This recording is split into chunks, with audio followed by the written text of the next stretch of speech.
It's really easy to shake that big old stick at a narcissistic person now, isn't it? Point that finger of yours and wonder why they're so narcissistic, why they're so abusive, so mean, so rageful, so hateful, so dumb, so neglectful, so toxic. It's a heavy finger to point. I know, because I've pointed that finger at narcissistic people too. But here's what I've discovered over the years is that every time you point a finger at somebody else, narcissistic or not, you've got 3 fingers pointing back at you. Now, I know we don't like to hear this cliche, especially when you're dealing with a narcissistic person, but hear me out on this. The finger pointing at a narcissistic person that says, why are you so mean? Why are you so hateful? Why are you so rageful? The fingers pointing back at you are, number 1, why are you allowing it? Number 2, why don't you believe you deserve better? Number 3, why aren't you standing up for what you believe? In this message, we're going to get deeper into these fingers that are pointing back at you. My name is Kevin. This is The Royal We. Now, before I do continue, I want to let you know I'm here to support you. Down in the description box, you'll find access for one-on-one appointments with me. I do take telephone calls as well as video calls through Zoom, FaceTime, and WhatsApp. So if you're looking for one-on-one coaching, maybe you're done and tired of pointing a heavy finger at narcissistic people.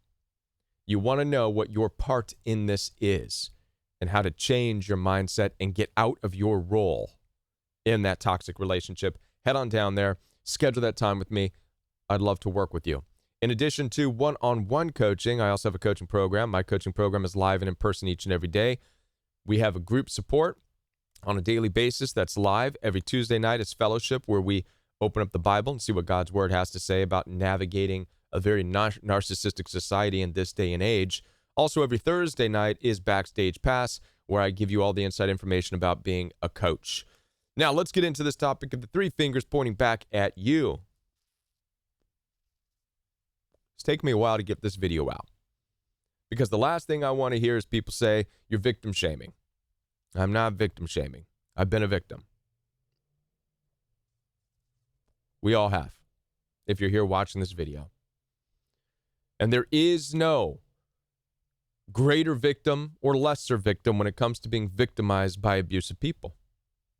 Because the world is full of abusive people. We have abusive people in our families, abusive people that we've dated, psychopaths and sociopaths. We all come across them in some way, shape, or form. The extent that we deal with the abuse comes down to one of these 3 fingers that's pointing back at us. Because yes, we can go around waving our big finger at some narcissistic person saying, you're psychopath, sociopath, change, change, change. Why do you do this? Why do you do that? Why are you so hateful? Blah, blah, blah. But all that does is further engage us in the toxicity. All that does is keep us stuck in their world. Many of these narcissistic people, psychopaths, sociopaths, whether it's family or not, they get something out of your finger pointing. The only one really hurting by it is you. Yeah. You think you pointing them out saying you're this and you're that bothers them. No, no, no, no. Psychopaths, sociopaths, narcissists, mean people, jerky people, they're like, bring it on. Bring it on. Challenge accepted. I had one narcissistic person in my life. I straight up saw him on social media. Someone said, you're a real jerk. The actual word was, you're a real a-hole. Next thing he posted was a meme on social media that said, I know I'm an a-hole. It's my number 1 quality. I mean, a lot of these people think it's fantastic. So this is why we have to focus on the fingers pointing back at you. So remember, your finger pointing at the narcissistic person, trying to ask them and tell them what they are and try to figure them out. The 3 fingers pointing back at you are, number 1, why are you allowing it? You are allowing it. You don't have to stay. You don't have to be involved with these people. It doesn't matter if it's family members, mom, dad, brother, sister, husband, or wife. You do not have to. So if we lift that finger up, look under the hood of why are we allowing it, I want to tackle some of the reasons, the possibilities as to why you truly are allowing it. A lot of it comes to a conditional way of living and believing. If you're dealing with narcissistic parents, you believe you have to. You don't have to. There's no rule. There's no governed law. There's no wedding vows, marriage vows, commitment vows between you, your mom, and your dad, and your brother and sister. At some point in your life, you bought into this idea that blood is everything. Blood is nothing. It's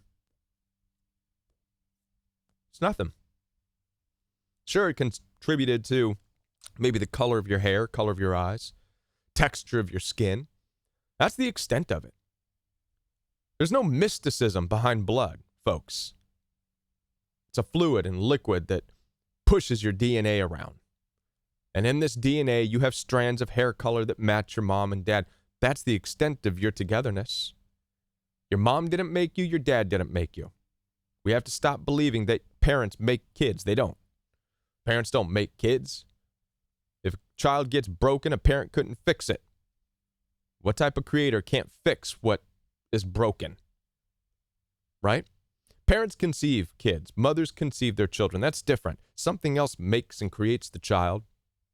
A lot of mothers out there, a lot of parents out there have a hard time with this. No, they're mine. I made them. They're mine. They're mine. No, they're not. Stop it. And this is probably why you have a hard time not allowing it, because you have this conditional mindset that you are one. You're unified some way with your parents. How about with marriage? Why do you allow abuse to continue in your marriage? Well, perhaps you don't want to be a quitter. You're committed. Well, that's fine. Be committed. But you want to be committed to abuse? Because you can apply commitment to anything. You can apply a commitment to work. You could apply commitment to something else. You could apply commitment to anything in life. But you are allowing and choosing to apply commitment to abuse, neglect, rage. Maybe you believe that you have no choice. Maybe you believe God will strike you with lightning if you decide to leave an abusive spouse. I don't know. A lot of this is just mental conditioning that we need to learn how to let go of. All right? So that's on the allowing it. Because at the end of the day, the extent to which you engage with abusive people, narcissistic people, comes down to you allowing it for any number of conditional beliefs or reasons that you have not yet broken your bonds with. By the way, this is what I'm here to do, is to help you break the bonds of conditional beliefs. Things you've been brought up and lied to about. I have no problem getting as deep as you want to get and breaking the lies, breaking the chains of the bondage that you've been raised with. All right? That's why I said head on down there, schedule that one-on-one time with me. The second finger that you're pointing back at you is, why don't you believe you deserve better?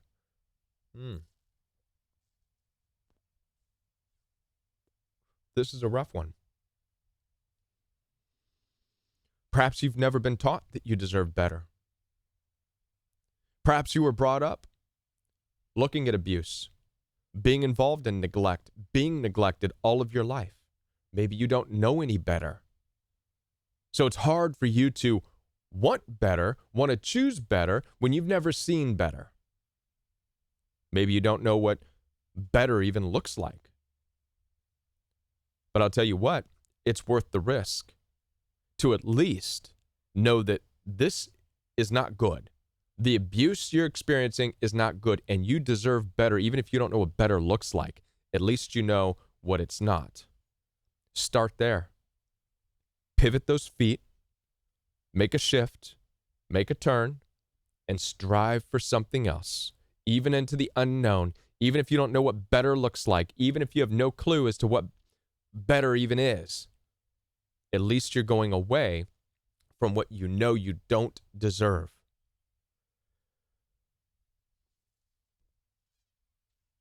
Last but not least, Why don't you stand up for what you believe? Now, a lot of people have this whole concept of standing up for what you believe to be the wrong concept. You think standing up means you engage with narcissistic people, tell them how wrong they are, try to change them, try to fix them, this and that. That's not standing up. That's going right into their world. That's staying in their game. Remember what I said earlier. I've seen a narcissistic person who was called an a-hole, and they wrote up on their meme, I know I'm an a-hole, it's my number one quality. They have no problem with that. So you have to make sure that standing up for what you believe doesn't look like you continuing to engage in a way that makes you allow the abuse into your life. It's not confronting them, going back and forth with trying to solve any kind of problem. That's not standing up. Standing up for what you believe oftentimes is disengaging, saying, no, I'm out. I'm out. I'm not doing it. Not talking to you anymore. Not coming around. I'm not going to be involved in this. I'm going to leave. Bye-bye. Sorry, not sorry. That's standing up for yourself. And it doesn't matter if it's a narcissistic person. It doesn't matter if it's some kind of rule being imposed in your life. Somebody's trying to dominate you and tell you what to do with your life. Standing up doesn't necessarily mean you've got to confront and get in their face and tell. Standing up just says, nope, I'm not doing it. There's a lot of people in the world, a lot more than you would like to know, who stood up in the time of COVID, being forced to get some kind of vaccine, whatever. I'm just making a point here. I'm not saying I'm for it or against it, but there's a whole group of people that stood up by doing what? By not doing it. Nope. Ain't gonna get that shot. Sorry, not sorry. That's standing up. Now, you could apply this in any type of abuseful, forceful relationship that you're in, where a narcissistic person is being mean, nasty, whatever. Finger number one, you know that it's being allowed because you're still there. Number two, you know you deserve better. Number three, you stand up for what you believe by saying, I don't want to do this. I am better than this. I don't have to go along with what you're saying.